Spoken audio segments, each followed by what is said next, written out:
اور آپ کے اخلاق کے، چونکہ آپ صلی اللہ علیہ وسلم کا اخلاق جو ہے یہ بھی ایک معجزے کی قسم ہے. تو ایک واقعہ رہ گیا تھا اس میں، تو اس کو میں پورا کر دیتا ہوں، پھر آگے چلتے ہیں انشاءاللہ.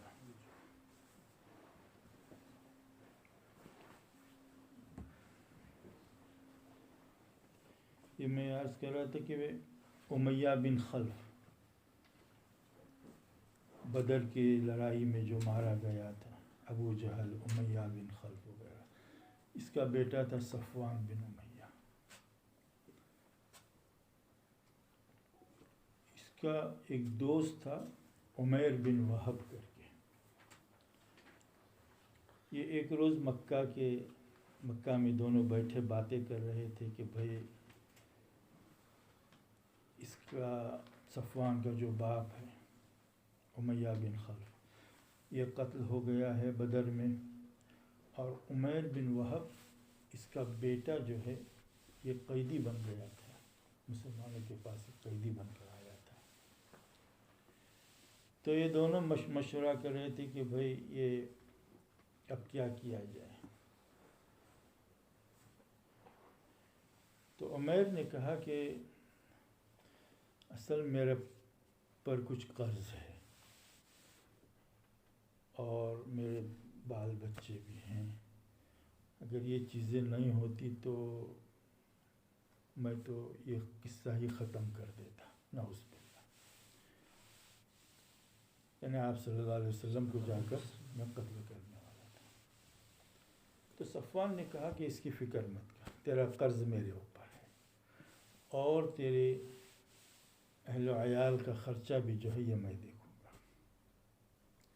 تو صفوان اس کو تیار کرتا ہے کہ بھائی جا کر، اور اس کو زہر میں بجھی ہوئی تلوار دے کر اس کو بھیجتا ہے مدینہ منورہ. عمیر جاتے ہیں مدینہ منورہ. حضرت عمر رضی اللہ تعالیٰ عنہ کے ان پر نظر پڑتی ہے. اس کو لے کر حضور صلی اللہ علیہ وسلم کی خدمت میں آتے ہیں. تو آپ صلی اللہ علیہ وسلم نے پوچھا کہ بھائی عمیر کیسے آئے ہو؟ کہا کہ بس اپنے بیٹے کو چھڑانے کے لیے آیا. کہا یہ تلوار کیوں لٹکی ہے پھر؟ تو کہا یہ تلوار نے کیا ہے بدر میں، ہمارے تو اسی کی وجہ سے تو ہم کو تو شکست ہو گئی ہے، یہ تلواروں نے ہمارا کچھ کام تو کیا نہیں. آپ صلی اللہ علیہ وسلم نے عمیر کو کہا کہ ادھر قریب آؤ، اور قریب بٹھایا اور ان سے پوچھا کہ بھائی آپ نے اور صفوان نے کیا بات کی تھی مکہ مکرمہ میں؟ عمیر سٹپٹا گیا اور کہا کہ بھائی اشہد ان لا الہ الا اللہ یا رسول اللہ صلی اللہ علیہ وسلم. یہ تو اسی وقت مسلمان ہو گیا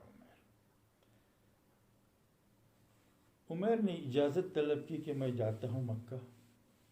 آپ صلی اللہ علیہ وسلم نے اس کے بیٹے کو بھی چھوڑ دیا اور کہا کہ اب مکہ چلے جاؤ. انہوں نے کہا کہ میں مکہ چلے جاتا ہوں اور اپنے خاندان والوں کو بھی جو اسلام کی دعوت دیتا ہوں. خیر یہ مکہ آ گیا. جب مکہ فتح ہوا تو اس کے بعد یہ صفوان جو ہے یہ وہاں سے نکلا اور جدہ چلا گیا، اور وہاں سے اس کا ارادہ یمن چلے جانے کا تھا. کہا کہ اس طرح کی زندگی سے جب کہ اب اسلام جو ہے یہ تو پھیلتے جا رہا ہے، اب میں یہاں سے یمن چلے جاتا ہوں. تو آپ صلی اللہ علیہ وسلم کے پاس یہ عمیر جو اس کا دوست تھا یہ واپس آیا اور کہا کہ یا رسول اللہ صفوان جو ہے یہ چلا گیا ہے جدہ، اور وہاں سے اس کا ارادہ یمن جانے کا. تو آپ صلی اللہ علیہ وسلم نے فرمایا کہ صفوان سے کہہ دو کہ اس کو امان ہے. تو عمیر نے کہا کہ وہ میری بات کس طرح سے تسلیم کرے گا کہ مجھ کو امان ہے. آپ صلی اللہ علیہ وسلم نے اپنے سر مبارک کا عمامہ اتار کر دیا. ہاں کہ بھئی یہ نشانی کے طور پر لے کے جاؤ اور صفوان سے کہہ دو کہ بھئی حضور نے تجھ کو جو ہے معاف کر دیا ہے. سوچنے کی بات ہے یہ اس صفوان کے لیے جس نے کل زہر میں بجھی ہوئی تلوار لے کر بھیجا تھا، آج اللہ کے رسول اس کے لیے اپنے سر مبارک کا عمامہ اتار کر دے رہے ہیں. تو یہ ایک واقعہ رہ گیا تھا. تو جب یہ صفوان مسلمان ہوا اس کے بعد پھر جو ہے ان کا قبیلہ بھی جو ہے مسلمان ہو جاتا ہے وغیرہ.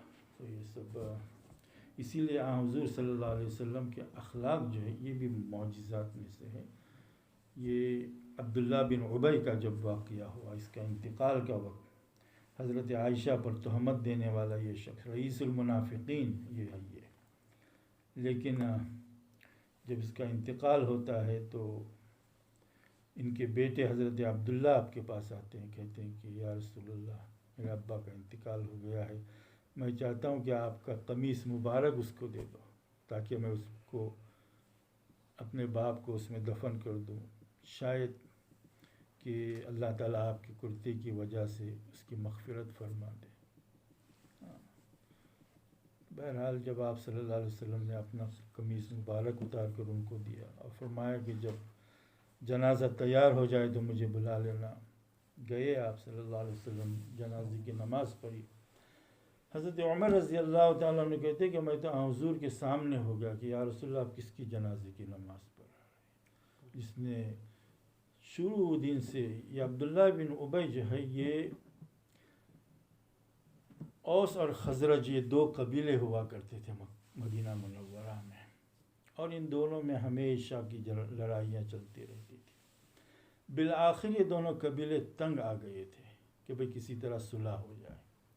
تو انہوں نے عبداللہ ابن ابی کو اپنا سردار بنا لیا تھا کہ ہم اس کو اپنا سردار بناتے ہیں، اور اس کے لیے انہوں نے ایک تاج بنایا تھا اور اس کی رسم تاج پوشی ہونے والی تھی، تاج اس کو پہنایا جانے والا تھا. لیکن اتفاق یہ ہوا کہ اسی زمانے میں حضور صلی اللہ علیہ وسلم نے مکہ سے مدینہ کی طرف ہجرت کی، تو اس کی بادشاہی، اس کی رسم تاج پوشی وغیرہ سب رہ گئی. تو اس کو اس سے حسد تھا حضور صلی اللہ علیہ وسلم.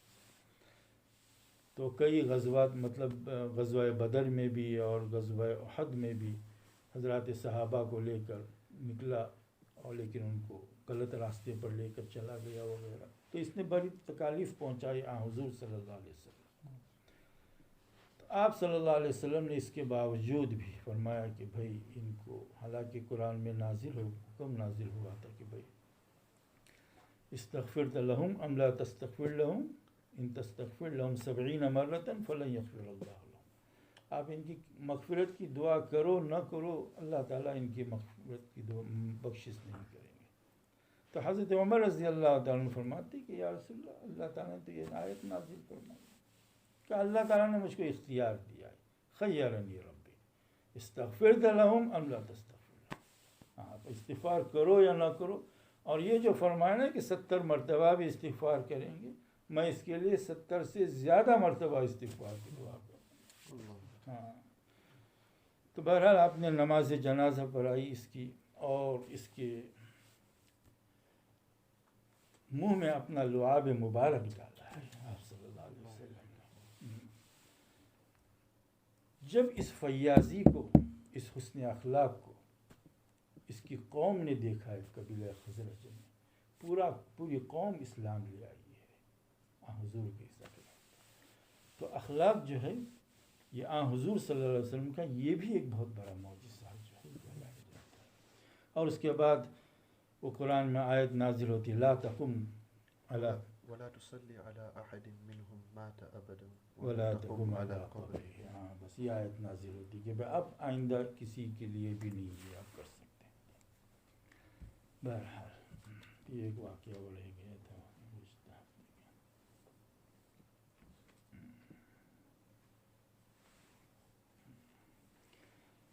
ابھی جو ہے آج سے یہ کچھ تلاوت کے اور قرآن پاک کے آداب کا ذکر ہو رہا ہے، آداب قرآن کا، ان کا لحاظ رکھنا ضروری ہے۔ سب سے پہلا ادب جو ہے یہ تصحیح نیت ہے، نیت صحیح انسان کرے، اس لیے کہ قراءۃ القرآن عمل وکل عمل لا بد فیہ من النیہ، قراءۃ القرآن و ترجمۃ القرآن و تفسیر القرآن سب چیزیں یہ عمل ہیں، ہر ایک کے لیے نیت ضروری ہے بھائی۔ تو انما الاعمال بالنیات، اعمال کا دار و مدار جو ہے، اعمال کا اعتبار جو ہے یہ نیت پر ہے۔ نیت یہ بنیادی چیز ہے، اور یہ انما الاعمال بالنیات امام شافعی رحمۃ اللہ علیہ نے فرمایا کہ یہ ثلث علم ہے، ایک تہائی علم ہے یہ، اور اس سے 70 فقہ کے ابواب جو ہیں اس سے شروع ہوتے ہیں، انما الاعمال بالنیات۔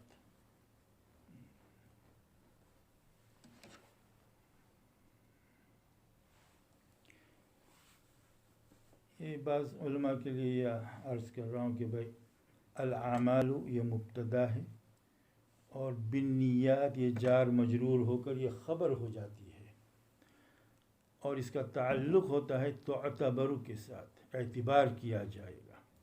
تو انما الاعمال بالنیات اے الاعمال تعتبر بالنیات، اعمال کو اعتبار کیا جائے گا آپ کی نیت کے اعتبار سے، اور اعتبار کہتے ہیں قیاس الشیء علی شیء، ایک چیز کو دوسری چیز پر قیاس کرنا۔ دیکھیے جہاں اللہ رب العزت نے بعض قومیں تھی جن کو ناپ تول میں ہلاک کیا، بعض قوموں کو بعض دوسرے کسی فسق و فجور کی وجہ سے ہلاک کیا، اور ان کو ہلاک کرنے کے بعد آخر میں اللہ تعالیٰ فرماتے ہیں فَاعْتَبِرُوا يَا أُولِي الْأَبْصَارِ، عبرت حاصل کرو۔ تو اعتبر کے معنی قیسوا احوالکم علی احوالہم، تم اپنے احوال کو ان احوال پر قیاس کرو، اگر تم میں بھی وہی خرابیاں پیدا ہو جائیں گی تو تمہیں بھی اسی طرح ہلاک کیا جائے گا۔ یہ اصل مسئلہ ہے اس کا۔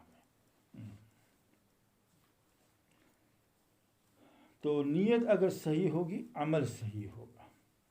قیسوا اعمالکم علی نیاتکم، اپنے اعمال کو نیت پر جو ہے اس کا قیاس کرو۔ دوسرا ایک معنی یہ فَاعْتَبِرُوا یا اولی الابصار کے ایک معنی آتے ہیں اعتبر، عبر کے معنی آتے ہیں عبر، کہ ایک جگہ سے دوسری جگہ چلی جانا، ایک حال سے دوسرے حال پر ہو جانا۔ اردو میں ہم اس کو استعمال کرتے ہیں کہ فلانے نے دریا کو عبور کر لیا، یعنی ایک کنارے سے دوسرے کنارے پر آ گیا۔ تو اعتبار فَاعْتَبِرُوا يَا أُولِي الْأَبْصَارِ کہ جو تمہاری پہلے حالت تھی اب اس سے دوسری حالت کی طرف آ جاؤ ان کو دیکھ کر۔ ہاں، اور دوسری فَاعْتَبِرُوا سے یہ بھی ہے کہ آنکھ سے آنسو نکلتا ہے، اس کو کیا کہتے ہیں عربی میں؟ عبرہ۔ یہ دال ہے، دال مطلب دلالت کرتا ہے کسی چیز پر، کس چیز پر دلالت کرتا ہے؟ اندر کوئی غم ہے جو اس کو کھا رہا ہے، یہ مدلول ہے، غم جو ہے وہ مدلول ہے، اور آنسو جو ہے یہ دال ہے، دال مدلول پر دلالت کرتا ہے۔ تو تمہاری نیت بھی جو ہے یہ دال ہے، جس طرح تمہاری نیت ہوگی عمل اس طرح سے آپ کا ظاہر ہوگا وغیرہ۔ دوسری چیز ہے، یہ تو پہلی ادب ہے کہ انسان اپنی نیت کو صحیح رکھے۔ نیت میں جب بھی قرآن کھولے انسان کہ اللہ تعالیٰ مجھ کو اس پر عمل کی توفیق عطا فرما، ہدایت مجھ کو عطا فرما، ایمان کی زیادتی کے لیے نیت کرے وغیرہ وغیرہ۔ دوسرا جو ہے ادب یہ ہے طہارت من الانجاس، کہ حدث اصغر اور حدث اکبر، نجاست حقیقی حکمی، دونوں سے انسان جو ہے پاکی حاصل کرے۔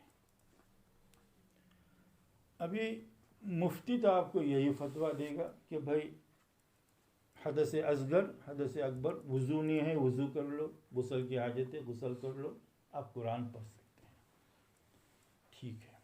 صوفیہ جو ہے اس میں ایک چیز کا اور اضافہ کرتے ہیں، وہ کہتے ہیں کہ اتنا کافی نہیں ہے، وہ کہتے ہیں کہ طہارت من الانجاس والارجاس، رجس سے بھی پاکی حاصل کرو۔ رجس ہے یہ عجب ہے، تکبر ہے، ریا ہے، بدگوئی ہے، بدزبانی ہے، ان چیزوں سے بھی انسان اپنے آپ کو محفوظ کرے۔ اسی لیے امام راغب اصفہانی رحمۃ اللہ علیہ نے فرمایا کہ لا یمسہ الا المطہرون، ہم لوگ کہتے ہیں قرآن کو مت چھو، وہ کہتے ہیں کہ لا یمسہ اے لا یمس انوارہ و حقائقہ، ہاں اس کے انوار اور اس کے حقائق کو وہ شخص نہیں پہنچ سکتا اگر دل میں اس کے یہ طہارت من الارجاس نہیں ہے، یہ ضروری ہے۔ اور یہ بھی دیکھیے کہ بھائی پہلے فقہا جو ہے، ابھی یہ فقہا نے اس کو آسانی کے لیے کہ بھائی یہ طہارت من الانجاس ہے، یہ اس کو الگ طور پر ذکر کرتے ہیں۔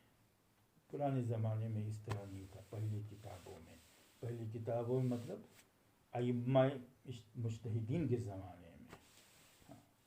اسی لیے جب امام محمد رحمۃ اللہ علیہ سے جب کہا گیا کہ بھائی آپ نے فقہ کو تو مدون کیا ہے لیکن آپ نے زہد میں کوئی کتاب نہیں لکھی،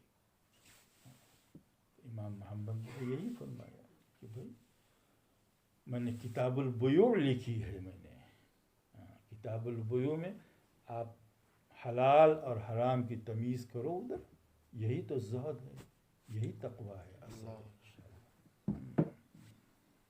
تو اسی لیے یہ ابھی جو ہے یہ صوفیہ کے حوالے کر دیا ہے بھائی، اندر کے حصے کو صاف کرنے کے لیے، اور ظاہری باطنی فقہا نے لے لیا ہے۔ اب صوفیہ کون ہیں، کس کے پاس جائیں گے بھائی؟ لا یشار الیہم بالبنان، آپ ان کو انگلیوں سے ان کی طرف اشارہ نہیں کر سکتے کہ بھائی یہ صوفی ہے یا یہ صوفی ہے، جو ہیں وہ بتاتے نہیں، اور جو بتاتے ہیں وہ ہے ہی نہیں، تو اس کا بھی خیال رکھنا پڑے گا۔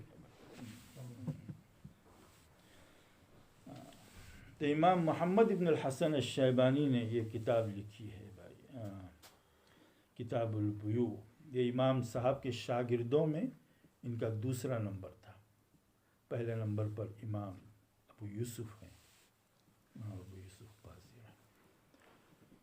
یہ شیخ زاہد الکوثری کی کتابیں پڑھا کیجیے، شیخ زاہد الکوثری، انہوں نے ہر امام کی حالات پر کتاب لکھی ہے، امام محمد کے حالات پر بھی لکھی ہے انہوں نے کتاب بلوغ الامانی فی سیرت الامام محمد ابن الحسن الشیبانی، اور حسن التقاضی علی سیرت ابی یوسف القاضی وغیرہ، ان کی حالات پہ لکھا ہے۔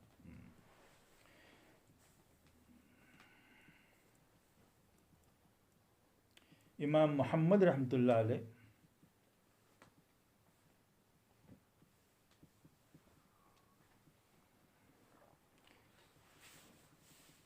امام ابو حنیفہ کے درس میں حاضر ہوئے تو آپ نے پوچھا حفظت القرآن، آپ نے قرآن یاد کیا؟ کہا ہم تو مسائل جو ہے قرآن اور احادیث سے لیتے ہیں، تو قرآن تو آپ کو پہلے ہی آپ کو یاد کرنا پڑے گا۔ تو ان کے حالات میں آتا ہے، یہ شیخ زاہد الکوثری نے لکھا ہے فغاب عنہ ستۃ او سبعۃ ایام،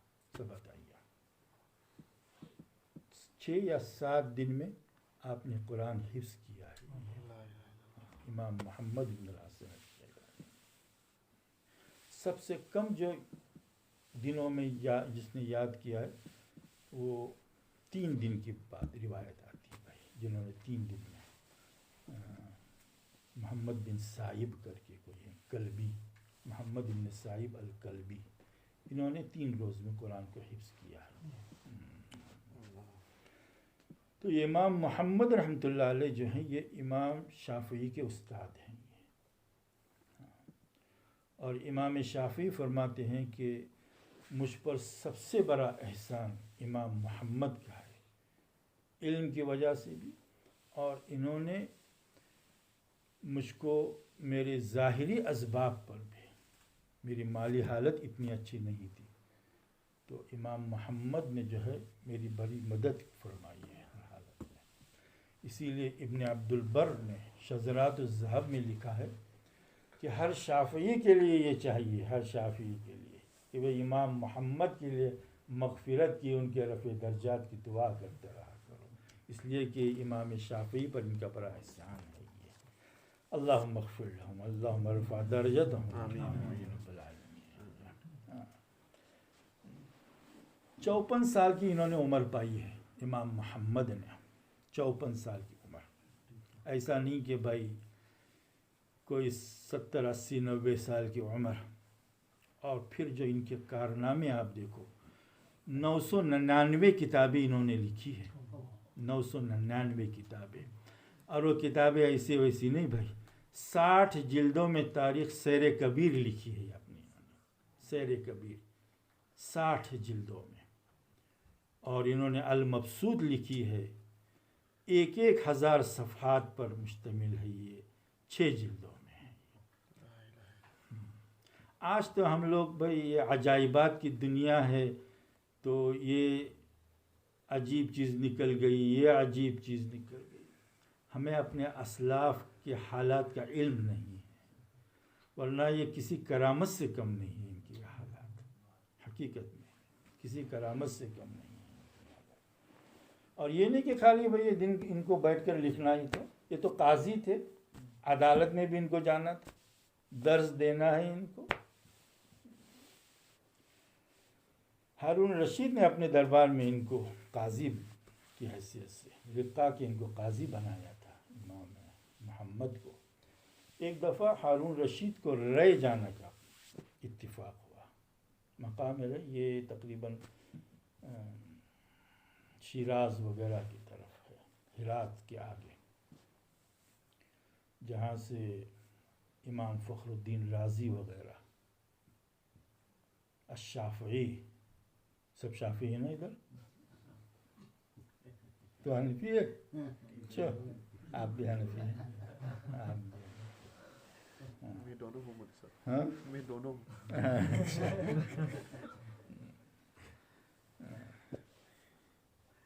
انہوں نے عجیب تفسیر لکھی ہے، تفسیر کبیر۔ مثنوی میں مولانا روم نے لکھا ہے کہ گرب استدلال کار دی بدے، فخر رازی رازدار دی بدے۔ علم کلام کے یہ امام ہیں، علم کلام کے، علم کلام جس کو ہم آج کل بول رہے ہیں کہ لاجک نہیں، میری سمجھ میں نہیں آتا یہ کیا تم بولنا چاہتا ہے، تو یہ لاجک، ہر مسئلے کی لاجک سکھاتے جاتے ہیں۔ اسی لیے فرمایا کہ اگر کوئی دلائل سے اگر کسی کو اسلام کو سمجھنا ہے تو امام فخر الدین رازی سے بڑھ کر کوئی امام نہیں۔ انہوں نے سب سے پہلے جو تفسیر لکھی یہ تقریباً 80,000 صفحات پر لکھی ہے، جو آج بھی ہرات میں، یہ افغانستان میں ہرات میں موجود ہے، یہ ایک مکان میں یہ تفسیر ان کی موجود ہے۔ اور بعض پھر انہوں نے اس کو مختصر کیا 40 جلدوں میں، 40,000 صفحات میں، کہ آج کل جو مشہور ہے وہ تقریباً 10 سے 14,000 صفحات پر جو ہے یہ مشہور ہے، تفسیر فخر رازی کی۔ تفسیر کبیر بھی اس کو کہتے ہیں، مفاتیح الغیب بھی اس کو کہتے ہیں۔ تو یہ ہارون رشید کی پیدائش بھی جو ہے یہ رے کی ہے، جہاں پر یہ امام رازی اور امام زکریا رازی بھی ایک طبیب گزرے ہیں، یہ بھی وہیں کے پیدا ہوئے ہیں۔ تو ایک دفعہ ہارون رشید نے امام محمد کو اپنے ساتھ رے لے کر گیا، تو اور ساتھ میں امام کسائی کو بھی لے گیا، علی بن حمزہ، یہ نحو کے بڑے امام ہیں اور یہ قرات کے بھی بڑے امام ہیں، قرات کے بھی بڑے امام ہیں علی بن حمزہ کسائی۔ اتفاق دیکھیے کہ دونوں کا انتقال اسی جگہ اسی دن ہو گیا، رے میں ہو گیا۔ ہارون رشید کو جب اس کا علم ہوا کہ تو دفن کرنے کے بعد کہتا ہے کہ بھائی دفنت الفقہ والعربیت اليوم فی الری، آج ہم نے عربی زبان اور فقہ کو دفن کر دیا ہے۔ امام محمد کو کیا دفن کیا؟ ہم نے تو فقہ کو دفن کر دیا۔ اور یہ واقعات یہ سارے جو ہے اسماء الرجال کی کتابوں میں محفوظ ہیں، یہ میگزین کے مسائل نہیں ہیں بھائی، ہاں یہ اسماء الرجال کی کتابوں میں سندن یہ واقعات جو ہیں یہ منقول ہیں بھائی۔ تو امام محمد بن حسن نے فرمایا کہ بھائی یہ جو میں نے کتاب البیوع لکھی ہے یہی اسی میں سب حلال اور حرام کے احکام جو ہے یہ اس میں موجود ہے، اور یہی چیز ہے تقویٰ کی بنیاد ہے۔ التقویٰ یہ کپڑوں سے نہیں ہے، سوکھی روٹی کھانے سے تقویٰ نہیں ہے، پھٹے پرانے کپڑے کوئی پہن کر یہ تقویٰ نہیں ہے۔ التقویٰ ہا ہنا، آپ صلی اللہ علیہ وسلم نے ارشاد فرمایا ثلاثاً، التقویٰ ہا ہنا، اپنے دل کی طرف اشارہ کیا، تقویٰ تو ادھر ہوتا ہے، ادھر ہوتا ہے۔ اسی لیے واتقوا اللہ واللہ علیم بذات الصدور، ان اللہ علیم بذات الصدور، یہ دلوں کے جاننے والے جو ہیں یہ اللہ تعالیٰ، یہی زہد ہے اور یہی تقویٰ ہے۔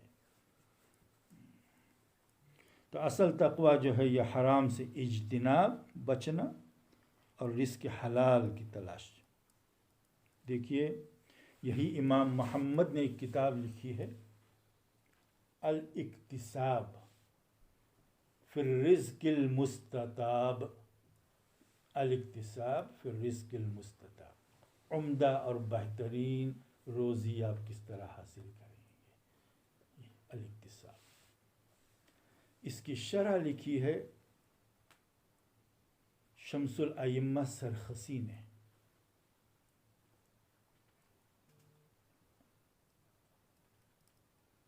شمس الائمہ سرخسی نے، یہ شمس الائمہ سرخسی، جب مطلق بولا جائے شمس الائمہ اس سے مراد شمس الائمہ سرخسی، ورنہ آپ کو مقید کرنا پڑے گا یہ شمس الائمہ حلبی ہیں، یہ شمس الائمہ حلوانی ہیں، یہ بتانا پڑے گا۔ اور اگر مطلق بول دے شمس الائمہ یہ سرخسی ہے۔ تو شمس الائمہ سرخسی ان کے استاد ہیں شمس الائمہ حلوانی، اور ان کے استاد ہیں شمس الائمہ حلبی۔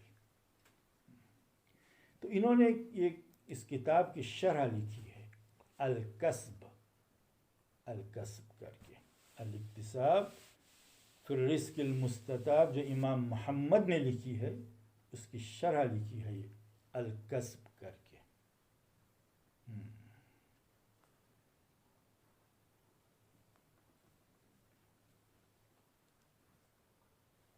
اور جو بھی پیشہ انسان اختیار کرے، یہ علماء کے لیے بھی کہہ رہا ہوں میں، یہ کوئی عیب نہیں ہے، یہ کوئی عیب نہیں۔ دیکھیے قدوری کے متعلق آتا ہے کان یبیع القدر او کان یصنع القدر، وہ تو ہنڈیاں بناتے تھے، کمہار تھے بیچارے، برتن بناتے تھے۔ اور شوافے میں ابو بکر بن قفال الکبیر الشاشی، یہ شاش تاشقند کا، آج کل جس کو تاشقند کہتے ہیں، تو ابو بکر قفال، قفال یہ تالے بناتے، چابیاں بناتے، تالے جو بھی ہوگا۔ تو یہ شوافے کے بہت بڑے مفسر بھی گزرے ہیں اور یہ محدث بھی بڑے گزرے ہیں۔ اور یہ فقیہ بھی بڑے گزرے ہیں. ان کو قفال کبیر کہتے ہیں، اس لیے کہ اسی نام سے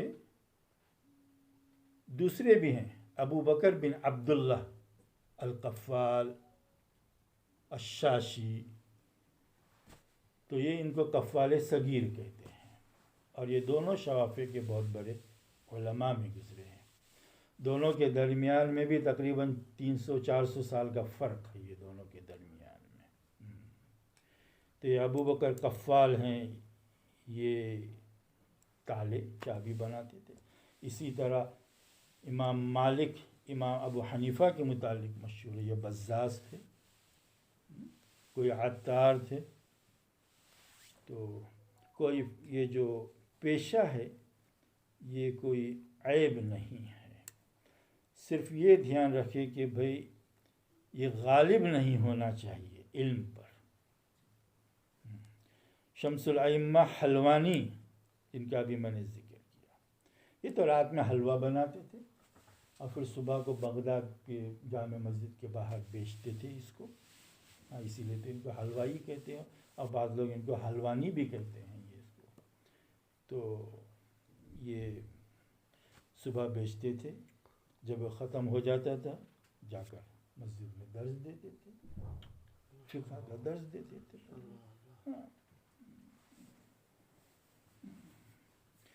اس کے بعد ایک اور بھی ہیں جنہوں نے، جساس، ابو بکر جساس.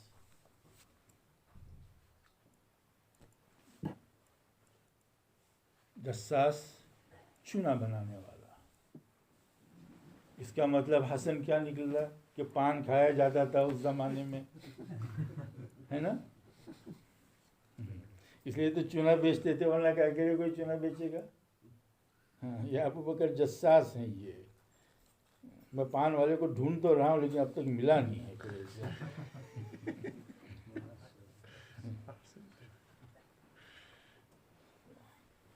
کہ ابو بکر جساس، ان کی بھی، انہوں نے احکام القرآن پر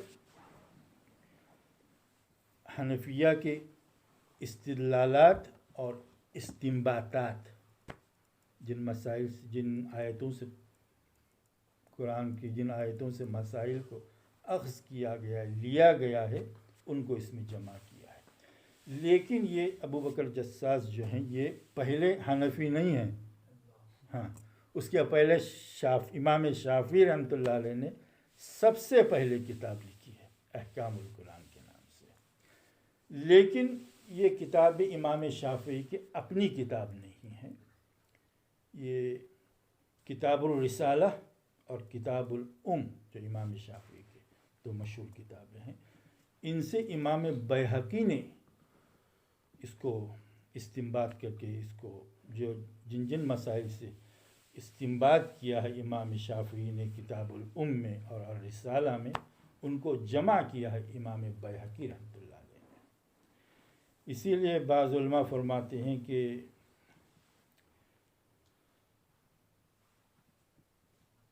امام شافعی کا احسان تو پوری امت پر ہے، لیکن امام شافعی پر امام بیہقی کا احسان ہے.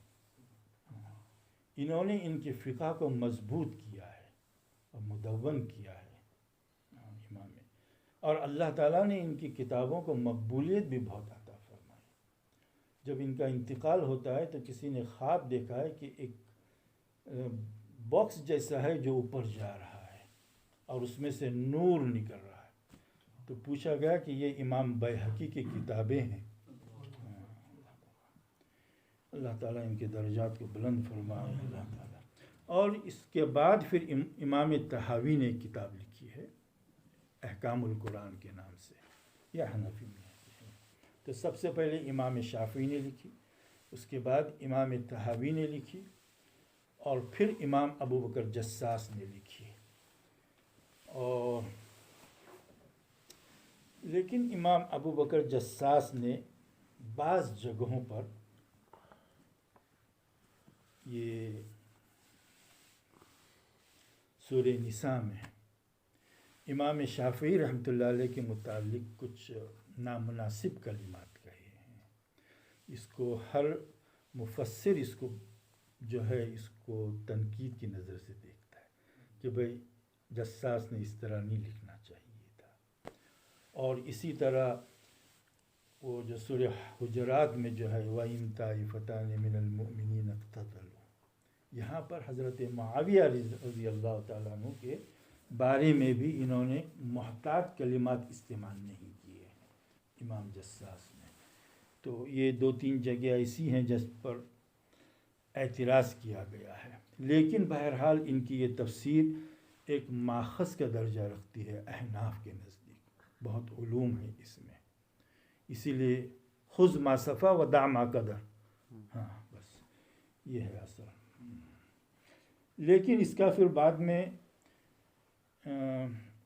ایک احکام القرآن لکھی ہے القیہ ہراسی الشافعی نے.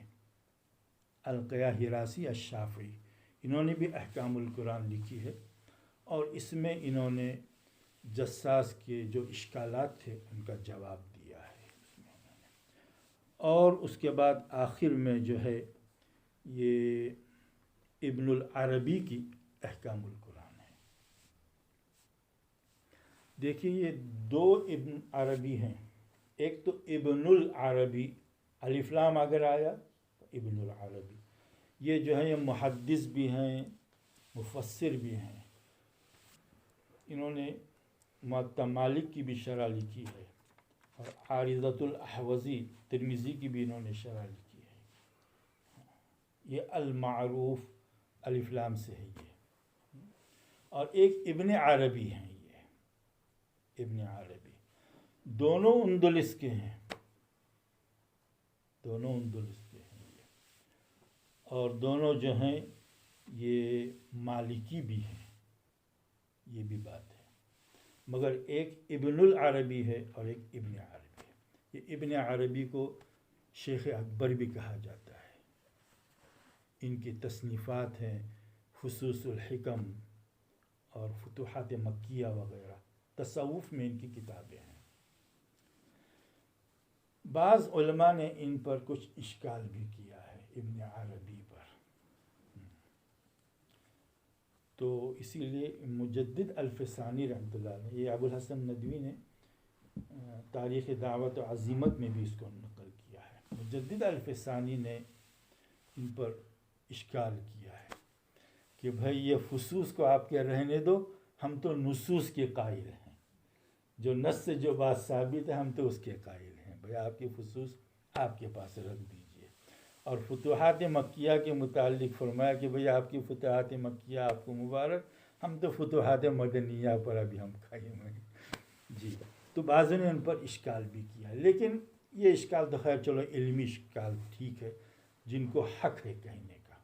یہ لوگ بڑے ہیں مجدد الفسانی وغیرہ، تو ان حضرات کو تو حق ہے. لیکن بعض لوگوں نے ان کے متعلق یہ کہا کہ کفر ہو اشد من کفر الیہود والنصارى. یہ بات غلط ہے، اس طرح نہیں کہنا چاہیے بھائی. جو کچھ آپ کو، لیکن یہ سر پھرے ایسے سر پھرے ہر زمانے میں ہوتے ہیں، ہر زمانے میں ہوتے ہیں. ہاں امام شافعی کو فرمایا کسی نے کہ وہ اضر من ابلیس. ہاں اضر من ابلیس فرمایا. امام غزالی کی کتابوں کو جلا دیا گیا، احیاء العلوم کو جلا دیا گیا. تو بعد میں پھر وہ تصنیف ہوئی. امام اعظم کے متعلق فرمایا کہ ان کو قتل کرنا 70 جہاد سے افضل ہے. ذُنُّون مصری ان کے پیروں میں بیریاں ڈالی گئی اور ان کے گلے میں توق ڈال کر، رسی ڈال کر ان کو گھسیٹ کر مصر شہر سے باہر کیا گیا. تو یہ تو علماء کی میراث ہے، ویسی یہ تو ہوتے رہتا ہے. ایک بیچارے اب یہ شاہ ولی اللہ کا، جنہوں نے پھر یہ رد شیعت میں جو کتاب لکھی، اس کے بعد تاکہ یہ آئندہ کوئی کتاب نہ لکھی، ان کے پہنچے کاٹ دیے گئے شاہ ولی اللہ کے آخر میں. ہاں یہ بھی ہو گیا. ایک محدث گزرے ہیں اور انہوں نے تفسیر بھی لکھی، لیکن مجھے ان کا نام میں بہت دن سے تلاش کر رہا ہوں بہت زور، لیکن مجھے مل نہیں رہا ہے۔ انہوں نے اپنی پوری زندگی تصنیفات میں گزاری، پوری زندگی۔ بادشاہ وقت کسی وجہ سے ان سے ناراض ہوا، ان کی تصنیفات کو جمع کیا گیا، اللہ اکبر، اور ان کے سامنے اس کو آگ میں جلا دیا گیا۔ وہ ان صاحب کا صدمہ اتنا ہوا، وہیں گر کر ان کا انتقال ہو گیا۔ تو یہ سر پھرے ایسے ہر زمانے میں ہوتے ہیں۔ اسی لیے تاج الدین سبکی نے طبقات الشافعیہ میں لکھا ہے، ما من امام الا وقد طعن فیہ الطاعنون وہلک فیہ الہالکون۔ دنیا میں کوئی امام ایسا نہیں گزرا کہ جس پر طعنہ کرنے والوں نے طعنہ نہ کیا ہو، لیکن ہلاک ہونے والے اس میں پھر ہلاک ہو جاتے ہیں۔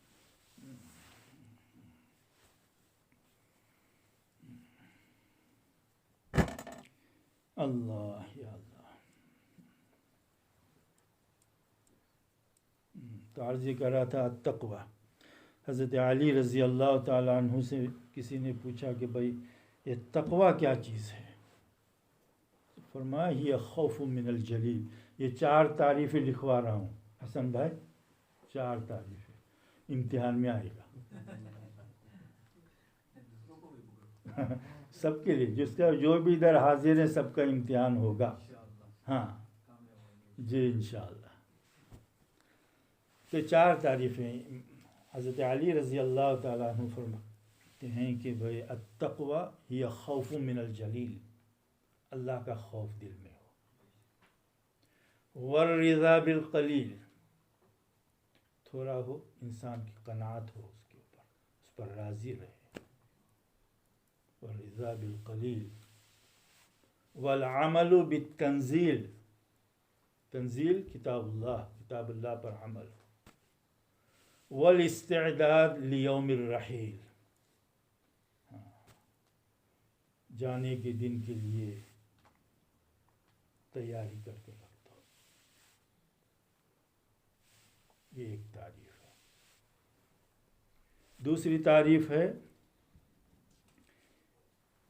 ہی ان تکون نسب اللہ بین عینیک، اللہ کی ذات تیرے آنکھوں کے سامنے رہے، اللہ کا تصور تیرے سامنے رہے۔ وہی درجۃ الاحسان کما فی حدیث جبرائیل ان تعبد اللہ کأنک تراہ فإن لم تکن تراہ فإنہ یراک۔ یہ دوسری تعریف ہے۔ تیسری تعریف ہے ابن رجب حنبلی نے کی ہے، یہ ترک الذنوب صغیرہا و کبیرہا، ہر چھوٹے بڑے گناہ کو چھوڑ دینا، یہ التقوی ہے۔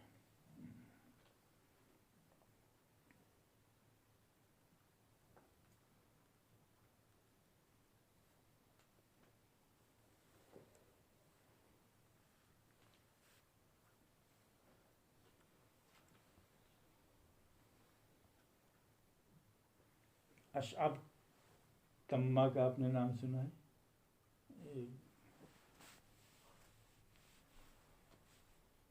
ایک شخص تھا، تو اس نے کہا کہ بھائی تو حدیث وغیرہ کیوں نہیں بیان کرتا ہے؟ تو کہتے کرتا ہوں میں۔ کہا سناؤ کوئی حدیث۔ تو بولتے جو روایت کرنے والا تھا وہ ایک بھول گیا اور میں ایک بھول گیا تو ایسا ابھی چوتھی بات بھی وہ میں خود بول رہا ہوں۔ اچھا چلو 3 تو انشاءاللہ آپ کو پوچھوں گا انشاءاللہ۔ اللہ اکبر۔ جنگ قادسیہ کے موقع پر، جنگ قادسیہ یہ وہاں پر ہے، کوفہ کے قریب ہے، یہ 15-20 کلومیٹر کے فاصلے پر۔ جنگ قادسیہ کے موقع پر حضرت عمر رضی اللہ تعالی عنہ حضرت سعد بن وقاص رضی اللہ تعالیٰ عنہ، حضرت سعد بن وقاص یہ تقریباً 5ویں یا 6 نمبر پر اسلام لانے والوں میں سے ہے یہ. حضور صلی اللہ علیہ وسلم کے ماموزاد بھائی ہوتے ہیں یہ حضرت سعد بن وقاص. یہ مستجاب الدعوات بھی ان کو کہا جاتا ہے مستجاب الدعوات بھی. اور تاریخ میں ان کو بطل القادسیہ بھی کہا جاتا ہے، قادسیہ کے بہادر انسان. تو قادسیہ کے موقع، جنگ قادسیہ کے وقت حضرت عمر رضی اللہ تعالیٰ عنہ لشکر کو جمع کیا اور ان کے سپہ سالار یہ حضرت سعد بن وقاص تھے. تو حضرت سعد کو نصیحت کرتے ہیں کہ یا سعد، اسی نے اپنے آپ کو میں پہلے وصیت کرتا ہوں، وَإِيَّاكَ، اور تجھے بھی وصیت کرتا ہوں، وَمَن مَعَكَ، اور جو آپ کے ساتھ یہ لشکر میں شریک ہے سب کو وصیت کرتا ہوں.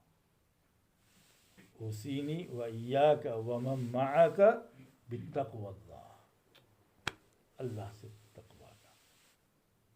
آگے کہتے ہیں لا اخشى علی الجیش من عدوبہ، مجھے لشکر پر دشمن کی کوئی پرواہ نہیں، کوئی مجھے خوف نہیں. اخشى علی الجیش من ذنوبہ، ذنوب الجیش تدمر الجیش، لشکر اگر گناہ کرے گا تو پھر ان کو شکست ہوگی. تو دوسری چیز ہے یہ وہ انسان اپنے اندر کو صحیح کرے، تقوی. ایک شخص آیا حضرت عمر رضی اللہ عنہ، حضرت عباس فرمایا کرتے تھے، ابن عباس رضی اللہ تعالیٰ عنہ، اکثر من ذکر عمر، عمر کا ذکر کثرت سے کرتے رہو. حضرت عمر کا اکثر من ذکر عمر، کیوں؟ اس لیے کہ اذا ذکرتم العمر ذکرتم العدل، تب تم حضرت عمر کا ذکر کرو گے تم عدل کا ذکر کرو گے، اور جب عدل کا ذکر کرو گے ذکرتم اللہ، اللہ تعالیٰ عادل ہے، تو گویا کہ تم نے اللہ کا ذکر کیا ہے. تو ایک شخص آیا حضرت عمر کے پاس رضی اللہ تعالیٰ، کان بطنہ، روایت کے حالات میں آتا ہے کان بطنہ یقرقر من کثرت اکل الزیت والملح، ان کے پیٹ سے گرگراہٹ کی آواز آتی تھی، اس لیے کہ یہ زیتون کا تیل اور نمک بس یہی ان کی غذا تھی. حضرت عمر رضی اللہ تعالی عنہ پیٹ کو مخاطب ہو کر کہتے ہیں سویتی اولا تسویتی، تجھے جتنا آواز کرنا ہے تو کر، لا یذوق اللحم حتی یشبع اطفال المسلمین.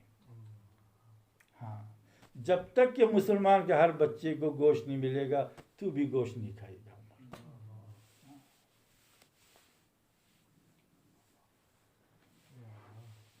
ایک شخص آیا ان کو کہا کہ اتق اللہ یا عمر، اے عمر اللہ سے ڈرو. تو جو سامنے بیٹھے ہوئے تھے سب غور عجیب دیکھنے لگے کہ عمر کو، حضرت عمر کو، امیر المومنین کو یہ کہہ رہا ہے. حضرت عمر نے فرمایا لا خیر فیکم ان لم تقولوها، اگر تم یہ کہو گے نہیں تو تم میں کوئی بھلائی بھی نہیں ہے. ایک تو کہتے رہنا چاہیے اتق اللہ اتق اللہ، ولا خیر فینا ان لم نقبلها، ہم میں بھی کوئی اگر خیر نہیں ہوگا اگر ہم اس کی ان نصیحتوں کو قبول نہیں کریں گے. تو بھائی تقوی انسان اپنے دل میں پیدا کرے. دیکھیے حضرت ثوبان رضی اللہ تعالی عنہ کی ایک حدیث ہے، آخری بات ہے یہ بس انشاءاللہ پھر بات. حضرت ثوبان رضی اللہ تعالی عنہ ان کی حدیث ہے، ابن ماجہ میں، امام بیہقی نے بھی اس کو روایت کیا ہے.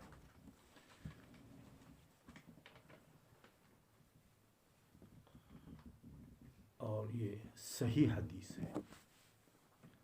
حضرت ثوبان رضی اللہ تعالی عنہ یہ یمن سے آئے تھے، حضور صلی اللہ علیہ وسلم نے ان کو خریدا اور ان کو پھر آزاد کیا ہے.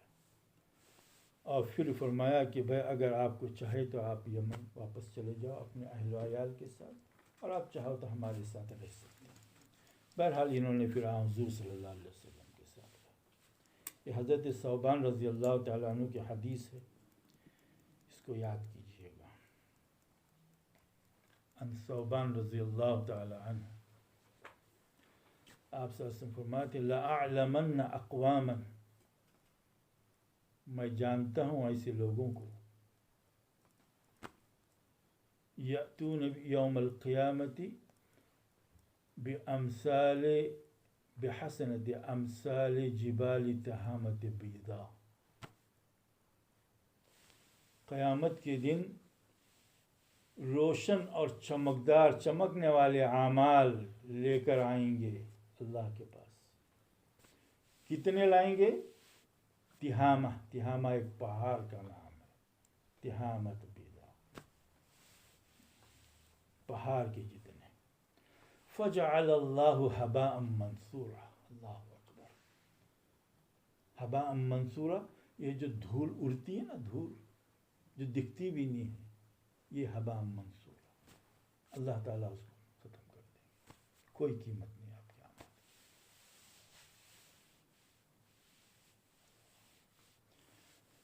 یہ راوی حدیث حضرت ثوبان فرماتے کہ صفہم لنا یا رسول اللہ،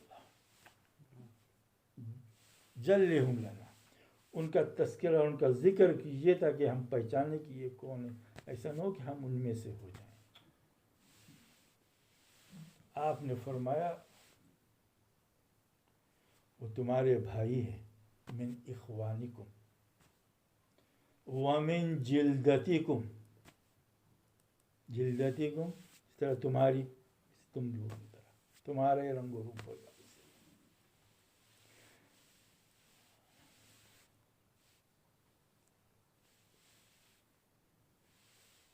ہم من اخوانکم ومن جلدتکم یأخذون من اللیل کما تأخذون، جس طرح تم تہجد پڑھتے ہو وہ بھی تہجد پڑھیں گے۔ اور آگے جو آپ نے ارشاد فرمایا ولیکن اذا خلوا بمحارم اللہ انتہکوها، اللہ کے جو حرام کی ہوئی چیزیں ہیں ان کے ساتھ جب یہ خلوت میں ہوتے ہیں، تنہائی میں ہوتے ہیں، تو اس کا اہتمام نہیں کرتے، اس کا احترام نہیں کرتے۔ انتہکوها، اس کی حرمت کا خیال نہیں رکھتے، اس کو حرام ہونے کا سوچتے نہیں۔ اللہ رب العزت ہم سب کو عمل کی توفیق عطا فرمائے، اخلاص نصیب فرمائے، اللہ تعالیٰ تقوی نصیب فرمائے، اللہ تعالیٰ تقوی پر زندگی گزارے۔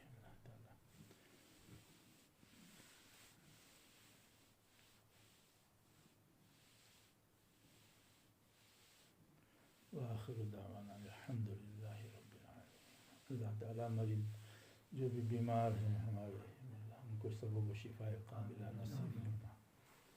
اللہ تعالیٰ ہمارے تمام مرحومین کی مغفرت فرمائے۔ اللہ تعالیٰ تقوی پر زندگی قائم رکھے۔ اللہ حضور کی شفاعت نصیب فرمائے۔